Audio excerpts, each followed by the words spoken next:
ജയ്സൂര്യൻ sir, ഈ കഴിഞ്ഞ 26-ാം തീയതി മുതൽ ഇന്ത്യയിൽ നമ്മുടെ പ്രതിപക്ഷ നേതാവിനെ കാണാനില്ല.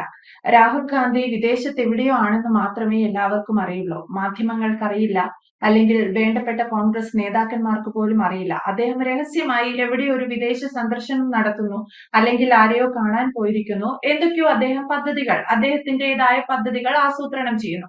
നമുക്കറിയാം, എല്ലാവർക്കും സ്വകാര്യ ജീവിതമുണ്ട്, അല്ലെങ്കിൽ വളരെ പേഴ്സണൽ ആയിട്ടുള്ള കാര്യങ്ങളുണ്ട്. അതൊക്കെ ശരിയാണ്. പക്ഷെ നമ്മുടെ രാജ്യത്ത് എല്ലായ്പ്പോഴും ഇന്ത്യൻ ഭരണഘടന ഉയർത്തിപ്പിടിച്ച് നടക്കുന്ന, അതിന്റെ മൂല്യങ്ങളെ താൻ ചേർത്ത് പിടിക്കുന്നു എന്നൊക്കെ പറഞ്ഞ് ജനങ്ങളെ സേവിക്കാൻ ഇറങ്ങിയ ഒരാളാണ് നമ്മുടെ രാജ്യത്തിന്റെ പ്രതിപക്ഷ നേതാവാണ്. അദ്ദേഹത്തെ ഈ രീതിയിൽ എങ്ങോട്ട് പോയി, എന്ത് ചെയ്യുന്നു എന്നൊന്നും അറിയാത്ത രീതിയിൽ വിദേശത്ത് എവിടെയോ ഉണ്ട് എന്നറിയുമ്പോഴുണ്ടാകുന്ന ആകാംക്ഷയും, അല്ലെങ്കിൽ അങ്ങനെ ഒരു പ്രതിപക്ഷ നേതാവ് അല്ലെങ്കിൽ ഒരു രാഷ്ട്രീയ നേതാവ് ചെയ്യാമോ, അതും വേണ്ടപ്പെട്ട അല്ലെങ്കിൽ അത്തരത്തിൽ ഒരു അധികാരത്തിൽ ഇരിക്കുന്ന ഒരാൾ ചെയ്യാമോ എന്നുള്ളതാണ് ചോദ്യം. ഇതിനു മുൻപ് നമ്മൾ രാഹുൽ ഗാന്ധിയെ കണ്ടത് മലേഷ്യയിൽ ജോർജ് സോറോസിന്റെ കൂടെ നിക്കറൊക്കെ ഇട്ട് നടക്കുന്ന ഒരു വീഡിയോയും അത്തരത്തിലുള്ള ഫോട്ടോകളും ഒക്കെ പുറത്തു വന്നിരുന്നു. അതുപോലെ എന്തെങ്കിലും പുറത്തു വരുമായിരിക്കും, അതവിടെ നിൽക്കട്ടെ. നമുക്കറിയാം, രാഹുൽ ഗാന്ധി ഏറ്റവും കൂടുതൽ ഉയർത്തിയിരുന്നത് വോട്ട് ചോരിയായിരുന്നു. വോട്ട് ചോരി ഉയർത്തിയതിനു ശേഷം ഇതാ ഇപ്പോൾ ബീഹാർ തെരഞ്ഞെടുപ്പ് വരുന്നു. ബീഹാർ തെരഞ്ഞെടുപ്പിൽ സ്വന്തം പാർട്ടിയുടെ സീറ്റിനെ കുറിച്ചുള്ള ചർച്ചകളൊക്കെ സജീവമാകുന്ന സമയത്ത് അതിലൊക്കെ പങ്കെടുക്കാനോ, അല്ലെങ്കിൽ കോൺഗ്രസിനെ ഏത് രീതിയിൽ തെരഞ്ഞെടുപ്പിൽ നയിക്കണം എന്നതിനെ കുറിച്ച് ആസൂത്രണം ചെയ്യാനോ ഒന്നും ഈ പ്രതിപക്ഷ നേതാവ് അല്ലെങ്കിൽ രാഹുൽ ഗാന്ധി ഇന്ത്യയിലില്ല എന്നതാണ് യാഥാർത്ഥ്യം. അപ്പോൾ അദ്ദേഹം ഉയർത്തിപ്പിടിക്കുന്ന ഈ മൂല്യങ്ങളും ക്രെഡിബിലിറ്റിയും അദ്ദേഹം ചെയ്യുന്ന ഇത്തരത്തിലുള്ള കാര്യങ്ങളും തമ്മിൽ എന്ത് ബന്ധമാണുള്ളത്? രാഹുൽ ഗാന്ധി എന്ത് രാഷ്ട്രീയ സന്ദേശമാണ് നമ്മുടെ രാജ്യത്തിന് പകർന്നു നൽകുന്നത്? നീതുവിന്റെ ഈ ചോദ്യം തന്നെ ഞെട്ടിക്കുന്നതാണ്. കാരണം അദ്ദേഹം വോട്ട് ചോരി എന്ന് പറയുന്ന ആ വിഷയം ഉയർത്തിപ്പിടിച്ചത് ബീഹാറിലാണ്. ബീഹാർ ഇലക്ഷൻ വരുന്നു. ബീഹാർ ഇലക്ഷനിൽ വോട്ട് ചെയ്യേണ്ട ലക്ഷക്കണക്കിന് ആൾക്കാർ വോട്ടേഴ്സ് ലിസ്റ്റിൽ നിന്ന് വെട്ടിനീക്കപ്പെട്ടിരിക്കുന്നു. ഇത് ജനാധിപത്യം അരുംകൊല ചെയ്യുന്നതിന് തുല്യമാണ്. ഞാൻ ഇതിനെതിരെ പോരാടുക തന്നെ ചെയ്യും. അതിൽ ആരൊക്കെ എന്ത് നിലപാടെടുത്താലും എന്റെ നിലപാട് ഉറച്ചതാണ് എന്ന് പറഞ്ഞുകൊണ്ട് 1300 കിലോമീറ്റർ നീളം വരുന്ന ഒരു വലിയ യാത്ര ബീഹാറിൽ അദ്ദേഹം നടത്തുകയുണ്ടായി.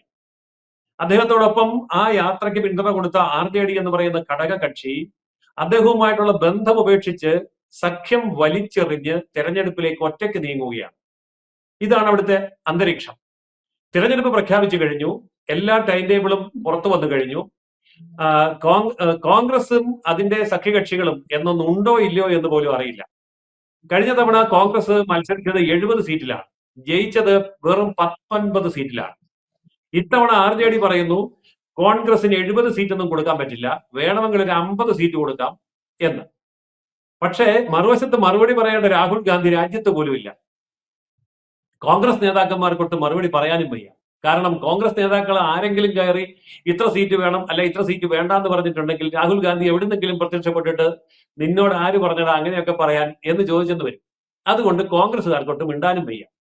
ഇപ്പൊ ചുരുക്കി പറഞ്ഞാൽ തെരഞ്ഞെടുപ്പ് വന്ന് മൂക്കിൽ മുട്ടാറായപ്പോഴും പ്രതിപക്ഷ നേതാവ് രാജ്യത്ത് പോലുമില്ല. ഏത് രാജ്യത്താണ് എവിടെയാണെന്ന് അറിയാൻ യാതൊരു മാർഗവുമില്ല. തെക്കേ അമേരിക്കയിൽ എവിടെയോ വെച്ച് കണ്ടു എന്ന് ആരോ പറഞ്ഞതല്ലാതെ എപ്പോഴാണ് എവിടെയാണ് എന്നും അറിയില്ല. നമ്മളിതൊരു ഒറ്റപ്പെട്ട സംഭവമായിട്ട് കാണാൻ പറ്റില്ല. കഴിഞ്ഞ 5 വർഷക്കാലത്തെ അദ്ദേഹത്തിന്റെ യാത്ര, അദ്ദേഹത്തിന്റെ പെരുമാറ്റം നമുക്കൊന്ന് ഓടിച്ചു നോക്കാം. 2021 ഡിസംബർ മുതൽ ജനുവരി വരെ അദ്ദേഹം ഇറ്റലിയിൽ പോയിരിക്കുകയായിരുന്നു. പക്ഷെ പോയതെപ്പോഴാ? പഞ്ചാബ് ഇലക്ഷന്റെ പ്രചരണം നടന്നുകൊണ്ടിരുന്നപ്പോൾ ഒരൊറ്റ മുങ്ങലാണ് ഇറ്റലിയിലേക്ക്. ഞാൻ എന്റെ അമ്മൂമ്മയെ കാണാൻ പോകുന്നു എന്ന് പറഞ്ഞാൽ വേണ്ടാന്ന് ആർക്കെങ്കിലും പറയാൻ പറ്റുമോ? പറയാൻ പറ്റില്ല. അദ്ദേഹം പോയി. 2022 പിറ്റേ വർഷം ഏപ്രിൽ മുതൽ മെയ് വരെ ഇദ്ദേഹം അജ്ഞാതവാസത്തിലായിരുന്നു. ഏത് രാജ്യത്ത് പോയി എന്നുള്ളതൊന്നും അറിയില്ല. അവസാനം അദ്ദേഹം തിരിച്ചെത്തിയിട്ട് ഒരു ആരോപണം ഉണ്ടാക്കുകയാണ്. ഗ്ലോബൽ ബ്രാൻഡുകളായിട്ടുള്ള കാരണം അവർക്ക് ഇന്ത്യയിൽ വിശ്വാസമില്ല, ഇതൊരു വിദ്വേഷത്തിന്റെ രാജ്യമാണ് എന്നായിരുന്നു അദ്ദേഹത്തിന്റെ ആരോപണം. അതും കഴിഞ്ഞു 2022 ഡിസംബറിൽ ഭാരത് ജോഡോ യാത്ര അദ്ദേഹം നയിക്കുകയാണ്. അതിനിടയിൽ 9 ദിവസം അദ്ദേഹം കാണാതെ പോയി. എവിടെ പോയി? വിദേശത്ത് പോയി. അപ്പോൾ ഈ വിദേശത്തേക്ക് ഭാരത് ജോഡോ യാത്ര നിർത്തിവെച്ചിട്ട് പോയപ്പോഴും യാത്രയിലുണ്ടായിരുന്ന സഹപ്രവർത്തകർക്ക് പോലും അറിയില്ല ഇദ്ദേഹം എവിടെ പോയി എന്ന്. പെട്ടെന്ന് തിരിച്ചു വന്ന ഉടനെ BJP വിഭജന രാഷ്ട്രീയം നടത്തുന്നു എന്ന് പറഞ്ഞൊരു പ്രസ്താവന ഇറക്കുകയാണ്. അത് കഴിഞ്ഞു 2023 ഡിസംബർ 9 മുതൽ 16 വരെ അദ്ദേഹം സിംഗപ്പൂർ, മലേഷ്യ, വിയറ്റ്നാം, ഇന്തോനേഷ്യ ഇങ്ങനെയുള്ള പ്രദേശങ്ങളിൽ പോകുന്നു. അങ്ങനെയുള്ള പ്രദേശങ്ങളിൽ പോകാൻ അദ്ദേഹത്തിന് ഒരു പ്രത്യേക താല്പര്യമുണ്ട്. എന്താണ് അതിന്റെ പിന്നിലുള്ളതെന്ന് നമ്മൾ ആരും അന്വേഷിച്ചിട്ടില്ല. എന്തോ ആ പ്രദേശത്തേക്ക് അദ്ദേഹത്തിന് ഒരു ആകർഷണീയതയുണ്ട് എന്ന് മാത്രം നമുക്കറിയാം. തിരിച്ചു വന്നു അദ്ദേഹം വളരെ വലിയ ഒരു പ്രസ്താവന നടത്തുന്നു.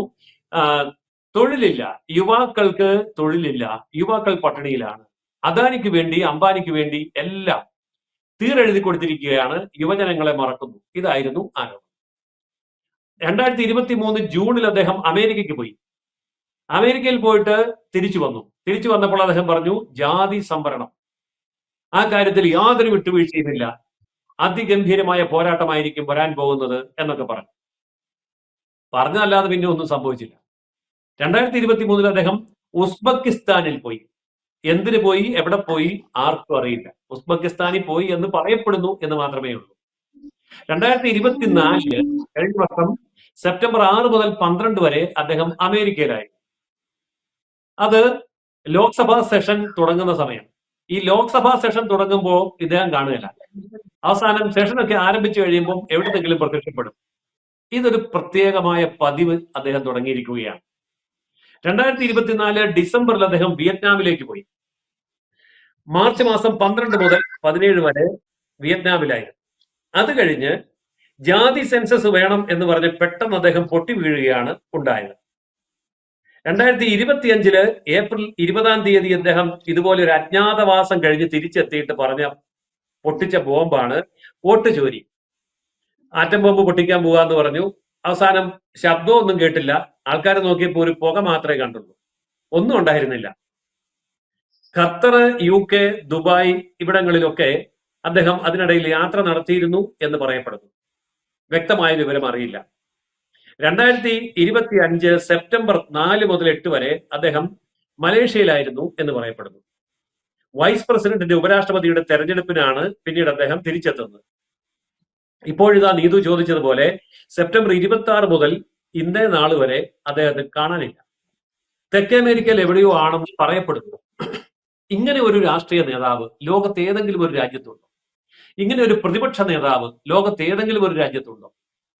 അതല്ല, 146 കോടി ജനങ്ങളുള്ള ലോകത്തെ ഏറ്റവും വലിയ രാജ്യത്തിന്റെ പ്രതിപക്ഷ നേതാവ്, ജനാധിപത്യത്തിന്റെ ഏറ്റവും വലിയ അപ്പോസ്തലൻ, ഭരണഘടനയെ കെട്ടിപ്പിടിച്ച് ഉണരുകയും ഉറങ്ങുകയും ചെയ്യുന്ന വ്യക്തി, സദാ കക്കൂസി പോകുമ്പോൾ പോലും ഭരണഘടന കൊണ്ടുപോകുന്ന അത്രമാത്രം ഭരണഘടനയോടും രാജ്യത്തോടും സ്നേഹമുണ്ട് എന്ന് പ്രഖ്യാപിക്കുന്ന വ്യക്തി, രാജ്യവും സ്വന്തം പാർട്ടിയും നേരിടുന്ന നിർണായകമായ പ്രശ്നങ്ങളുടെ മുമ്പിൽ നിന്ന് ഒളിച്ചോടുന്ന ഈ സ്വഭാവം വിലയിരുത്തപ്പെടേണ്ടതല്ലേ? ചർച്ച ചെയ്യപ്പെടേണ്ടതല്ലേ? വിദേശത്ത് ഇദ്ദേഹം കണ്ടു എന്ന് പറയപ്പെടുന്ന വ്യക്തികൾ അവരൊക്കെ തന്നെ ഇന്ത്യ വിരുദ്ധ നിലപാടെടുത്തവരാണ്. ജോർജ് സോറോസിനെ പോലെയുള്ള ആൾക്കാരുമായിട്ടാണ് അദ്ദേഹം കൂട്ടുകെട്ടുണ്ടാക്കുന്നത്. വിദേശത്ത് അദ്ദേഹം നടത്തിയിരിക്കുന്ന പ്രസംഗങ്ങളൊക്കെ ഇന്ത്യക്ക് അപമാനമുണ്ടാക്കുന്നതാണ്. അത് വലിയ വിവാദമുണ്ടാക്കിയിട്ടുമുണ്ട്.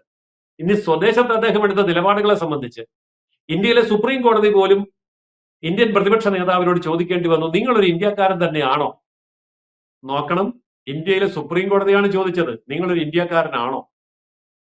ഇത്രയും ഗുരുതരമായ ആരോപണങ്ങളെ നേരിടുന്ന ഒരു പ്രതിപക്ഷ നേതാവ് ഭാരതത്തിന് ഭൂഷണമാണോ എന്ന ചോദ്യം പോലും ഇവിടെ ഉയരാത്തത് എന്തുകൊണ്ടാണ്? വിഷയം ചർച്ച ചെയ്യപ്പെടാത്തത് എന്തുകൊണ്ടാണ്? ഈ ഒരു പ്രതിപക്ഷ നേതാവിനെ മാറ്റി മറ്റൊരു പ്രതിപക്ഷ നേതാവിനെ പ്രതിഷ്ഠിക്കാൻ കോൺഗ്രസിനോ ഇന്ത്യ മുന്നണിക്കോ കഴിയാത്തത് എന്തുകൊണ്ടാണ്? ഈ വിഷയത്തെ സംബന്ധിച്ച് ചർച്ച ചെയ്യാൻ മാധ്യമങ്ങൾ മുന്നോട്ട് വരാത്തത് എന്തുകൊണ്ടാണ്? അടിമുടി ദുരൂഹത നിറഞ്ഞു നിൽക്കുന്ന, ഇത്രമാത്രം അജ്ഞാതമായിട്ടുള്ള ഒരു വ്യക്തിത്വമായി രാഹുൽ ഗാന്ധി മാറുന്നതിന്റെ പിന്നിൽ ഉള്ള രഹസ്യം എന്താണ്? രാഹുൽ ഗാന്ധിയെ ആരെങ്കിലും ഉപയോഗിക്കുകയാണോ? അഥവാ രാഹുൽ ഗാന്ധിയെ കൊണ്ട് ആരെങ്കിലും നാടകം കളിപ്പിക്കുകയാണോ? ഏതെങ്കിലും ഇന്ത്യ വിരുദ്ധ ശക്തികളുടെ കയ്യിലെ കളിപ്പാവയായി അദ്ദേഹം പെരുമാറുകയാണോ? അദ്ദേഹത്തിൽ യഥാർത്ഥത്തിൽ ഒരു പ്രതിപക്ഷ നേതാവാണോ, രാജ്യസ്നേഹിയാണോ, രാഷ്ട്രീയ നേതാവാണോ, പാർട്ടി നേതാവാണോ, അഥവാ ഇന്ത്യ വിരുദ്ധനാണോ, വിദേശ ശക്തികളുടെ കയ്യിലെ കളിപ്പാവയാണോ? ഇതൊക്കെ ഇനിയും വ്യക്തമാക്കപ്പെടേണ്ടതായ ചോദ്യങ്ങൾ തന്നെയാണ്. കൂടുതൽ വാർത്തകളും വിശേഷങ്ങളും നിങ്ങളിലേക്ക് എത്താൻ ABC മലയാളം സബ്സ്ക്രൈബ് ചെയ്യുക, ബെൽ ബട്ടണും അമർത്തുക.